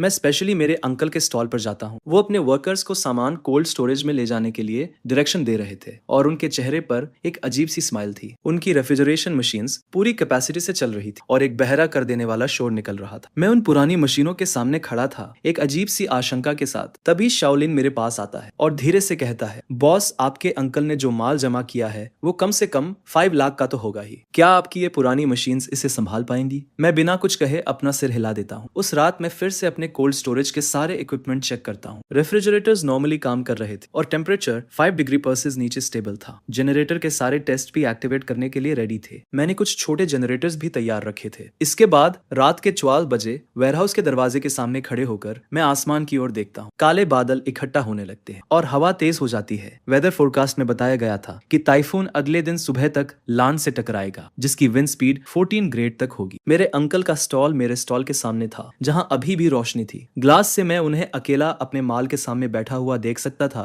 उनके चेहरे पर एक उम्मीद भरी स्माइल थी। उन्हें लग रहा था कि ये टाइफून उनके दोबारा उठने का मौका है, पर उन्हें क्या पता था कि यही उनकी बर्बादी का कारण बन सकता है। अगले दिन टाइफून और करीब आ गया। आसमान एकदम ग्रे था। हवा की स्पीड 8 ग्रेड तक पहुंच चुकी थी और मार्केट के कई स्टॉल्स जल्दी बंद होने लगे थे। तूफान से निपटने की तैयारी करते हुए मैंने शाओलिन को सारे इक्विपमेंट दोबारा चेक करने को कहा ताकि कोई प्रॉब्लम ना हो। अलायंस के मेंबर्स भी टाइफून के बाद काम करने के लिए तैयार थे। फिर शाम को 4 बजे मुझे ओल्ड चेन का फोन आता है। वो कहता है कि टाइफून उम्मीद से ज्यादा स्ट्रांग है और मुझे बहुत ध्यान रखने की जरूरत है। उनके सारे शिप्स वापस पोर्ट पर आ गए थे और डॉक खाली कर दिया गया था। मैं जवाब देता हूँ, आप चिंता मत करो, मैं पूरी तरह से तैयार हूँ। फोन रखने के बाद मैं कोल्ड स्टोरेज के सामने खड़ा हो जाता हूँ। आसमान को अंधेरा होते हुए देखता हूँ। हवा और तेज हो जाती है और बारिश की कुछ बूंदें गिरने लगती है। मेरे अंकल के स्टॉल में वो अभी भी काम कर रहे थे, लेकिन मैंने देखा कि उनके रेफ्रिजरेटर नंबर 3 की स्क्रीन फ्लिकर कर रही है और टेम्परेचर अनस्टेबल हो रहा है। मुझे एक झटका लगता है। मैं उस मशीन को बहुत अच्छे से जानता था। ये खराब होने का साइन था। टाइफून फाइनली लैंड से टकरा गया और बारिश के साथ तेज हवा शहर में तबाही मचाने लगती है। शहर में लगे सारे एडवर्टाइजिंग पोस्टर्स फट चुके थे। पेड़ बीच से टूट गए थे और मार्केट में अंधेरा छा गया था। सिर्फ कुछ दुकानों की इमरजेंसी लाइट्स ही जल रही थी। हम सब बस इधर उधर देख रहे थे। मैं और शाओलिन कोल्ड स्टोरेज की निगरानी कर रहे थे। हम इक्विपमेंट के फंक्शन पर ध्यान रख रहे थे। सिस्टम नॉर्मल तरीके से काम कर रहा था, टेम्परेचर स्टेबल था और बैकअप पावर सप्लाई भी किसी भी वक्त के लिए तैयार थी। शाओलिन खिड़की के पास खड़ा बाहर देख रहा था। तभी वो अचानक बोला, बॉस, लगता है तुम्हारे अंकल की दुकान पर कुछ हुआ है। मैं भी उसके पास गया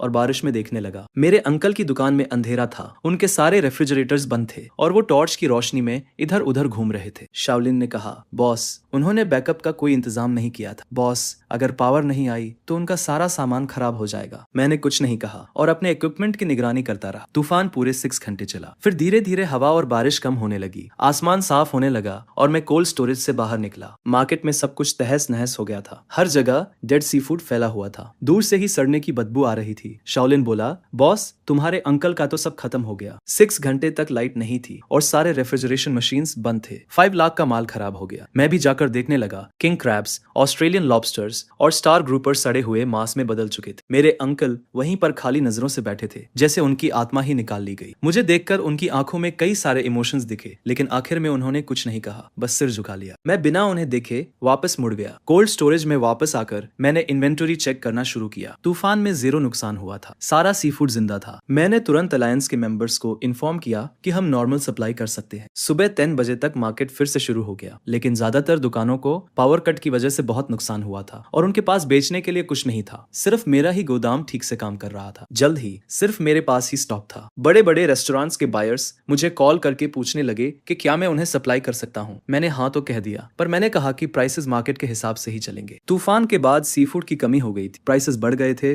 जिस पर मैंने अपने एलाइज को प्रायोरिटी दी और उनके प्राइसेस वही रखे। बाकी कस्टमर्स के लिए मार्केट प्राइस रखा। उस दिन मेरा गोदाम एकदम भर गया था। रेस्टोरेंट्स के ओन रुपीज, रिटेल रुपीज और यहाँ तक कि दूसरे स्टॉल्स के ओनर्स भी मुझसे सामान लेने आए थे। मैंने सबको लाइन में सप्लाई किया, यह इंश्योर करते हुए कि हर कस्टमर को उसका हिस्सा मिले, पर मैंने होर्डिंग या स्पेकुलेशन नहीं की। शाओलिन ने एक्साइटमेंट में कहा, बॉस, आज का टर्नओवर 1 मिलियन से ऊपर चला गया। मैंने कुछ नहीं कहा, क्योंकि ये वो रिजल्ट नहीं था जो मैं चाहता था, पर मार्केट का यही रूल है। जो तैयार रहता है वो बच जाता है और जो नहीं रहता वो एलिमिनेट हो जाता। दोपहर के 3 बजे मेरे अंकल के स्टॉल पर कुछ क्रेडिटर्स आ गए। वहां मरे हुए सी फूड का ढेर देखकर वो गुस्से से लाल हो गए। उनमें से एक ने मेरे अंकल की तरफ उंगली उठाई और तेज आवाज में बोला, ओल्ड ले, तुम हमारा उधार कैसे चुकाओगे? इस कचरे की कीमत ही कितनी होगी? मेरे अंकल अपना सिर झुकाए खड़े थे और बार बार कह रहे थे कि उन्हें थोड़ा और टाइम दे दो, वो पे करने का कोई ना कोई तरीका ढूंढ लेंगे। क्रेडिटर्स ने उनकी बात नहीं सुनी और सीधे कह दिया कि अगर उन्होंने 3 दिनों में पे नहीं किया तो वो उन्हें कोर्ट में सू कर देंगे, वो उनका स्टॉल जब्त कर लेंगे। मेरे अंकल जैसे अपनी सारी ताकत हार चुके थे और दीवार के सहारे खड़े हो गए। उनसे एक शब्द भी नहीं निकला। शाओलिन ने मुझसे कहा, बॉस, आपके अंकल का 5 लाख का सारा सामान तो बर्बाद हो गया और ऊपर से उन पर 1 मिलियन से ज्यादा का डेट भी है। वो कभी रिकवर नहीं कर पाएंगे। मैं गोदाम के दरवाजे पर खड़ा होकर सामने का सीन देख रहा था, पर मुझे अंदर से कुछ महसूस नहीं हो रहा था। उस रात तूफान पूरी तरह से खत्म हो गया और आसमान साफ हो गया। मैं मार्केट के एंट्रेंस पर खड़ा होकर तारों भरे आसमान को देख रहा। इस तूफान ने मार्केट के स्ट्रक्चर को पूरी तरह से बदल दिया। मेरे अंकल के स्टॉल पर मेरे सामने लाइट अभी भी जल रही थी। वो वहां अकेले मरे हुए सी फूड के ढेर के सामने बैठे थे, बिना हिले डुले। उनकी वो रेफ्रिजरेशन मशीन्स पूरी तरह से बेकार हो गई थी। स्क्रीन्स ब्लैक हो गई थी और अब वो ठीक नहीं हो सकती थी। मार्केट में लोग कहने लगे थे कि मेरे अंकल पूरी तरह से बर्बाद हो गए। उन्होंने तूफान से पहले सब कुछ लगा दिया था। मैंने कुछ लोगों से कर्ज लिया था ताकि मैं अपना बिजनेस बढ़ा सकूं, जिस पर मेरा सब कुछ बर्बाद हो गया। अब मैं पहले से भी ज्यादा कर्ज में डूब चुका हूँ। अगले दिन मुझे ओल्ड जन का फोन आता है। वो बताता है कि तूफान के बाद अब शिप्स फिर से चलनी शुरू हो गई है और 3 दिन में नया माल पोर्ट पर आ जाएगा। वो मुझसे पूछता है कि मुझे कितना माल चाहिए। मैं उसे पहले से दुगना माल लाने के लिए कहता हूँ, क्योंकि मार्केट में माल की कमी है और डिमांड बहुत ज्यादा है। फोन रखने के बाद मैं कोल्ड स्टोरेज के एंट्रेंस पर खड़ा हो जाता हूँ। पूरे मार्केट को देखने पर मुझे पता चलता है कि तूफान के बाद बहुत से लोग अपना नुकसान साफ कर रहे हैं। कुछ लोगों ने तो अपनी दुकानें तक बंद कर दी है, लेकिन मेरे कोल्ड स्टोरेज का बिजनेस पहले से भी ज्यादा अच्छा चल रहा है। उस दिन दोपहर में मैं कोल्ड स्टोरेज में नए माल का इन्वेंटरी कर रहा था। तभी शाओलिन मेरे पास आता है और कहता है, बॉस, आपके अंकल गेट पर खड़े हैं और वो आपसे मिलना चाहते हैं। मैं ऊपर देखता हूँ और शीशे से मेरे अंकल बाहर खड़े हुए दिखाई देते हैं। उनके बाल बिखरे हुए हैं और उनका चेहरा उतरा हुआ है। वो बहुत परेशान दिख रहे हैं। मुझे देखकर उनके होंठ कांपने लगते हैं और बहुत देर बाद वो सिर्फ 2 शब्द बोल पाते हैं, माफ करना। मैं सिगरेट जलाता हूँ और बिना कुछ कहे उनके बोलने का इंतजार करता हूँ। मेरे अंकल कुछ देर तक चुप रहते हैं और फिर कहते हैं, मुझे तुमसे एक फेवर चाहिए, क्या तुम मुझे कुछ पैसे उधार दे सकते हो? मैं उन्हें बिना जवाब दिए देखता रहता हूँ। मेरे अंकल फिर कहते हैं, तूफान की रात मेरा सारा माल बर्बाद हो गया और अब लेनदार हर रोज आ रहे हैं। वो कह रहे हैं कि वो मुझे कोर्ट में ले जाएंगे। मैं पूरी तरह से फंस चुका हूँ। क्या तुम अपने अंकल की मदद नहीं करोगे? हम फैमिली जो है। मैं सिगरेट से राख झटकता हूँ हूँ और कामली कहता हूँ, अंकल आपको कितने पैसे चुकाने हैं? मेरे अंकल नजरें झुकाकर कहते हैं, इंटरेस्ट मिलाकर 1.6 मिलियन। मैं कहता हूँ 1.6 मिलियन कोई छोटी रकम नहीं। मेरे अंकल अपनी आंखें थोड़ी लाल करके ऊपर देखते हैं और कहते हैं, मुझे पता है कि मैंने तुम्हारे साथ पहले बुरा किया था। 1,20,000 वाली बात मेरी गलती थी। अब तुम्हारा बिजनेस इतना बड़ा हो गया है कि 1.6 मिलियन तुम्हारे लिए कुछ भी नहीं। बस मुझे उधार दे दो और मैं तुम्हें गारंटी देता हूँ कि मैं तुम्हें वापस कर दूंगा। मैं उन्हें देखता हूँ और कहता हूँ, अंकल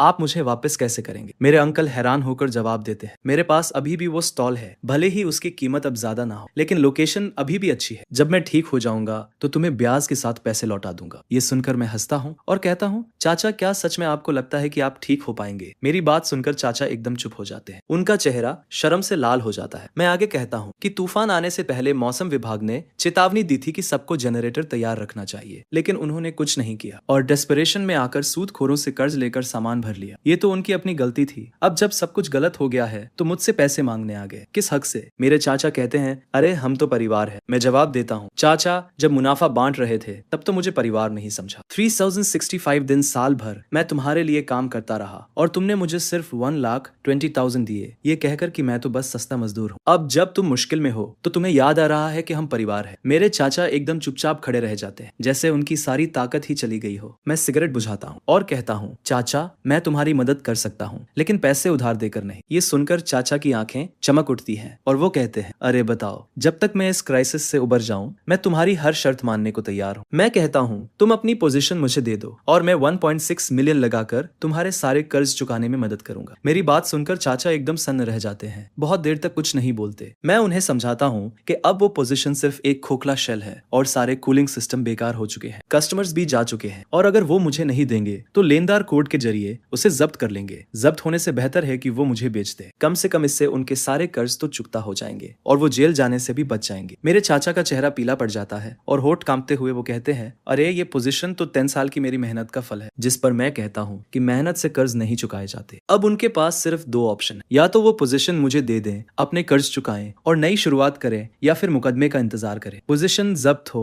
और जेल भी जाना पड़े। अब वो खुद चुन ले। मेरे चाचा एकदम ठंडे पड़ जाते हैं। वो मुझे गुस्से से देखते हैं, उनके अंदर गुस्सा और निराशा दिखती है, लेकिन आखिर में सब हेल्पलेसनेस में बदल जाता है। फिर वो कहते हैं, अरे क्या तुम थोड़ा प्राइस बढ़ा सकते हो? जिस पर मैं सिर हिलाकर मना कर देता हूँ और कहता हूँ कि 1.6 मिलियन ही मार्केट प्राइस है। आजकल जो हालत है उसमें इतने में बिकना भी बहुत बड़ी बात है। मेरे चाचा थोड़ी देर चुप रहे और फिर सिर झुकाकर बोले, मैं सोचूंगा। जिस पर मैंने कहा, चाचा लेनदारों ने तुम्हें 3 दिन का टाइम दिया है, आज दूसरा दिन है, तुम्हारे पास सोचने के लिए ज्यादा टाइम नहीं है। मेरे चाचा ने कुछ नहीं कहा, वो मुड़े और चले गए। उनकी कमर झुकी हुई थी और वो बहुत धीरे चल रहे थे, जैसे अचानक 10 साल बूढ़े हो गए हों। उसी रात मुझे खबर मिली कि लेनदार मेरे चाचा की दुकान पर फिर से आ गए। इस बार वो कुछ और लोगों को साथ लाए थे और सीधे दुकान से सारा सामान निकालने लगे, ये कहते हुए कि अगर कल तक पैसे नहीं दिए तो वो उन्हें कोर्ट में रिपोर्ट कर देंगे। मेरे चाचा दरवाजे पर खड़े थे, उन लोगों को अपना सामान ले जाते हुए देख रहे थे और उनके मुंह से एक शब्द भी नहीं निकल रहा था। अगली सुबह मेरे चाचा फिर आए। इस बार उनके हाथ में एक डॉक्यूमेंट था, दुकान की प्रॉपर्टी का सर्टिफिकेट। वो मेरे सामने चुपचाप खड़े रहे। फिर आखिरकार उन्होंने मुझे वो डॉक्यूमेंट दिया और कहा, ठीक है, मैं मान गया। मैंने डॉक्यूमेंट लिया, उसे देखा और कहा, चाचा हम आज दोपहर नोटरी ऑफिस जाएंगे और फॉर्मेलिटीज पूरी करेंगे। मेरे चाचा ने हामी भरी और मुड़कर जाने लगे। दरवाजे पर पहुंचकर वो अचानक रुक गए। उन्होंने पीछे मुड़कर देखा और कहा, तुम जीत गए। मैंने कुछ नहीं कहा, मैं बस उन्हें जाते हुए देखता रहा। उसी दोपहर मैंने फॉर्मेलिटीज पूरी की और तुरंत रेनोवेशन शुरू कर दी। पुरानी दुकान को तोड़कर कोल्ड स्टोरेज को बड़ा करने लगा। मैं वेयरहाउस के एंट्रेंस के सामने खड़ा था, उस दुकान को देख रहा था जो जल्द ही मेरी होने वाली थी। वो साइन बोर्ड जो 10 सालों से वहां लगा हुआ था अभी भी लटका हुआ था, लेकिन जल्द ही उसे एजी फूड से बदल दिया जाएगा। ट्रांसफर एग्रीमेंट पर साइन करने के बाद मैंने दुकान की रेनोवेशन शुरू कर दी और एक प्रोफेशनल टीम को हायर किया। मैंने अपने चाचा की पुरानी दुकान को अपने कोल्ड स्टोरेज से मिला दिया, पार्टीशन वॉल को गिरा दिया और स्पेस तुरंत डबल हो गया। मैंने 6 नई इंपोर्टेड रेफ्रिजरेशन मशीन्स का ऑर्डर दिया जो सबसे एडवांस टेम्परेचर कंट्रोल सिस्टम्स और बैकअप पावर सप्लाई से इक्विप थी। मैंने डिलीवरी व्हीकल्स की संख्या बढ़ाकर 5 कर दी, जिससे मैं ज्यादा कस्टमर्स को सर्विस दे सकूं। रेनोवेशन के दौरान मार्केट में तरह तरह की बातें हो रही थी। कुछ लोग कह रहे थे कि मैं बहुत निर्दयी हूँ जो अपने चाचा को भी नहीं छोड़ता। कुछ लोग कह रहे थे कि अगर मेरे अंकल ने उस वक्त बेहतर बर्ताव किया होता तो उनका ऐसा हाल नहीं होता। मैंने उन बातों पर ध्यान नहीं दी और बस अपने काम पर फोकस किया। एक हफ्ते बाद मेरी नई दुकान बनकर तैयार हो गई। एक बहुत बड़ी जगह थी, लगभग 1000 स्क्वायर मीटर्स की। 6 नई रेफ्रिजरेशन मशीन्स एकदम परफेक्ट लाइन में लगी हुई थी। डिलीवरी ट्रक्स दरवाजे पर पार्क किए हुए थे और सी फूड डिस्ट्रीब्यूटर का साइन सूरज की रोशनी में चमक मजाक रहा था। मैंने कोई सेरेमनी नहीं की, बस अलायंस मेंबर्स और कुछ इंपॉर्टेंट कस्टमर्स को बता दिया, लेकिन खबर फिर भी फैल गई। लगभग पूरा मार्केट ही देखने आ गया। बॉस जान कई रेस्टोरेंट ओनर्स के साथ मुझे बधाई देने आए। उन्होंने बिजनेस का साइज देखा और अपनी थंब ऊपर करके कहा, वाह, कुछ ही महीनों में तुमने मार्केट को इस तरह से इंटीग्रेट कर लिया। यह तो कमाल है। अलायंस मेंबर्स भी आए। 13 रिटेलर्स नई दुकान के सामने चेहरे पर स्माइल लिए खड़े थे। उन्होंने कहा कि तुम्हारे साथ काम करके इन 2 महीनों में हमने पिछले पूरे साल से ज्यादा कमाया है। मैंने कहा, अगर हम सब मिलकर मेहनत करेंगे तो फ्यूचर और भी बेहतर होगा। ओपनिंग के दिन डेली कैश फ्लो 1.5 मिलियन को पार कर गया। सुबह से रात तक ऑर्डर्स आ रहे थे। 5 डिलीवरी व्हीकल्स लगातार आ जा रहे थे और सारे कस्टमर्स को टाइम पर सामान मिल रहा था। शाओलिन ने मुझे अकाउंट बुक दिखाई और एक्साइटमेंट से कहा, बॉस, इस पेस से तो इस महीने हम 3 मिलियन का नेट प्रॉफिट पार कर लेंगे। मैंने हामी भरी। 3 मिलियन तो मेरे अंकल और मेरा पूरे साल का नेट प्रॉफिट होता था। अब एक महीने में इतना कमाना एकदम पॉसिबल लग रहा था। मैं दुकान के सामने खड़ा होकर पूरे मार्केट को देख रहा था। वो जगह जहां पहले मेरे अंकल की दुकान थी, अब मेरी थी। उस रात मैंने अलायंस मेंबर्स और की एम्प्लॉइज को मीटिंग के लिए बुलाया। मैंने उनसे कहा, अगले महीने से मैं 20% रखूंगा और आप लोग 80% रखेंगे। रिटेलर्स हैरान रह गए और वान नाम के एक आदमी ने कहा, बॉस, ये कैसे पॉसिबल है? आप सामान और डिस्ट्रीब्यूशन प्रोवाइड करते हैं और रिस्क भी आप लेते हैं। 20% तो बहुत कम है। मैंने जवाब दिया, भाई वान, अब मेरा बिजनेस बढ़ गया है और वॉल्यूम भी बढ़ गया है, तो 20% कम नहीं है। आप लोग ज्यादा कमाएंगे तो आप लोगों को मेरे साथ काम करते रहने की मोटिवेशन भी मिले। कई रिटेलर्स की आंखें नम हो जाती है और वो कहते हैं, तुम्हारे साथ काम करना वर्थ इट है। मीटिंग खत्म होने के बाद मैं उस स्टॉल के सामने खड़ा रहता हूँ जो मार्केट की रोशनी से जगमगा रहा है और लोग इधर उधर आ जा रहे हैं। सब कुछ बहुत बिजी है। शाओलिन मुझे बताती है कि आज अंकल मार्केट आए थे। वो एंट्रेंस पर बहुत देर तक खड़े रहे, हमारे नए स्टॉल को देखते रहे और फिर बिना कुछ कहे चले गए। अंकल वो 1.6 मिलियन लेकर अपनी सारी डेट्स तो चुका देते हैं, लेकिन इस मार्केट में 10 सालों में बनाई उनकी फाउंडेशन पूरी तरह से खत्म हो चुकी। अब वो बस एक कॉमन आदमी है। अब वो पहले जैसे अरोगेंस से भरे स्टॉल ओनर नहीं रहे। देर रात में स्टॉल का डोर बंद कर देता हूँ, आराम करने के लिए रेडी होकर। जब मैं मार्केट के एंट्रेंस से गुजरता हूँ तो मुझे एक फेमिलियर फिगर वहां खड़ी दिखती है। वो अंकल थे। वो मार्केट के एंट्रेंस पर खड़े थे, अंदर की ब्राइट लाइट्स को देख रहे थे, साइन बोर्ड को देख रहे थे। वो साइन बोर्ड एक कॉम्प्लेक्स लुक के साथ। मैं उनके पास जाता हूँ। मैं उनके बगल में बिना कुछ कहे खड़ा हो जाता हूँ। काफी साइलेंस के बाद अंकल मेरी तरफ देखते हैं। फाइनली वो कहते हैं, आई, अच्छा काम करो। ये कहकर वो मुड़ जाते हैं और चले जाते हैं। अब उनमें वो पहले वाली स्टॉल ओनर वाली बात नहीं रही। 1,20,000 से अब तक 3 मंथ से भी कम टाइम में मैं टोटल काउंटर अटैक कर देता हूँ। मार्केट का सबसे बड़ा स्टॉल, सप्लाई का सबसे स्टेबल सोर्स, सबसे क्वालिटी वाले कस्टमर्स, सब कुछ मेरे हैंड्स में है। ये मार्केट अब मेरा है। ईयर एंड होने वाला है। ये ईयर जब मैंने ब्रेकअप के बाद 1,20,000 से स्टार्ट किया था, तब से पूरे मार्केट को कंट्रोल करने तक ऐसा लगता है जैसे पूरी लाइफ बीत गई। उस नाइट मैंने सारे एम्प्लॉइज और अलायंस मेंबर्स को इकट्ठा किया और नए स्टॉल पर 10 से ज्यादा टेबल्स लगाए। सियोलिन, ओल्ड चेन, ओल्ड हान, ओल्ड जो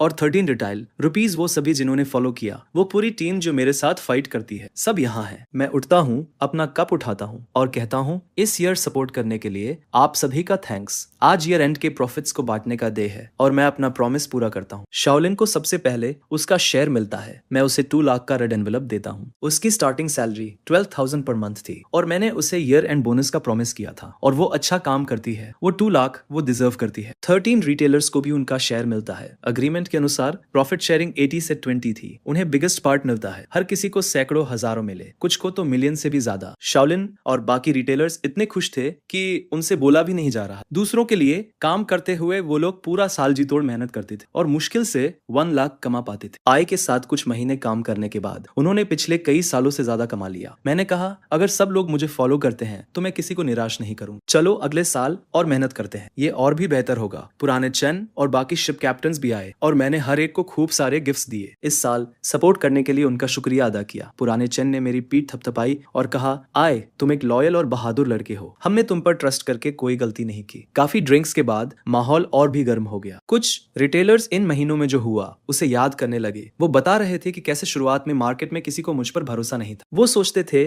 कि मैं इतना जवान होकर अपने अंकल को कैसे हरा पाऊंगा, लेकिन किसने सोचा था कि कुछ ही महीनों में सिचुएशन पूरी तरह से बदल जाएगी। बानकेटे खत्म हो गया और काफी देर हो चुकी थी। मैं स्टॉल के सामने खड़ा था, तभी शाओलिन आई और उसने मुझे एक अकाउंट बुक दी। उसने कहा कि ओपनिंग से लेकर अब तक टोटल कैश फ्लो 23 मिलियन है और नेट प्रॉफिट 8.5 मिलियन है। मैंने बुक ली और नंबर्स देखे। पिछले साल अंकल के साथ पूरा साल काम करके टोटल फ्लो 5 मिलियन से ज्यादा था। नेट प्रॉफिट 2.85 मिलियन था और मुझे सिर्फ 1,20,000 मिले थे। इस साल खुद के लिए 3 महीने से भी कम काम करके नेट प्रॉफिट पिछले साल से 3 गुना ज्यादा था। इस साल मुझे बहुत कुछ समझ जाए। रूल्स तभी मायने रखते हैं जब वो तुम्हारे हाथ में हो। कैपिटल उसका था, रिलेशंस उसके थे, इसलिए वो डिसाइड करता था। अब स्टॉल मेरा है, सप्लाई मेरी है, कस्टमर्स मेरे हैं, मैं डिसाइड करता हूँ। लेकिन मैं अपने अंकल की तरह नहीं बनूंगा जो सिर्फ मुझे एक्सप्लॉइट करने की चिंता करते थे। आखिर में वो अकेले रह गए और उन्हें धोखा मिला। मुझे वो करना चाहिए जिससे जो लोग मुझे फॉलो करते हैं वो भी पैसा कमाए। सिर्फ तभी हम और आगे बढ़ पाएंगे। शाओलिन मुझे बताती है कि मेरे अंकल अब एक छोटे से रेस्टोरेंट में किचन में काम करते हैं। स्टॉल का ओनर होने से एक एम्प्लॉय बनने तक ये कॉन्ट्रास्ट ऐसी चीज नहीं है जिसे कोई भी सहन कर सके, लेकिन ये उनकी अपनी पसंद थी जिस तरह से उन्होंने मेरे साथ बिहेव किया था। अब वो वैसा ही रिएक्ट कर रहे हैं। आधी रात को मैं दुकान का दरवाजा बंद करता हूँ। न्यू ईयर की बेल्स बजने वाली है और मार्केट में पटाखे फोड़े जा रहे हैं। मैं सी फूड होलसेलर के साइन के नीचे खड़ा हूँ। अपनी 1000 स्क्वायर मीटर की दुकान को देखता हूँ। उन 6 नई रेफ्रिजरेशन मशीन्स को देखता हूँ। एंट्रेंस पर खड़ी मेरी 5 कोल्ड चेन ट्रक्स को देखता हूँ जिनकी कीमत 1,20,000 से 8.5 मिलियन तक है। एक एक्सप्लॉयटेड एम्प्लॉय से मार्केट का सबसे बड़ा सप्लायर बनने में मुझे 3 महीने से भी कम समय लगा। इस साल मैंने सबसे इंपॉर्टेंट चीज सीखी। रूल्स तुम्हें असली कॉन्फिडेंस तभी देते हैं जब वो तुम्हारे हाथों में हो। तभी शाओलिन मेरे पास आता है और कहता है,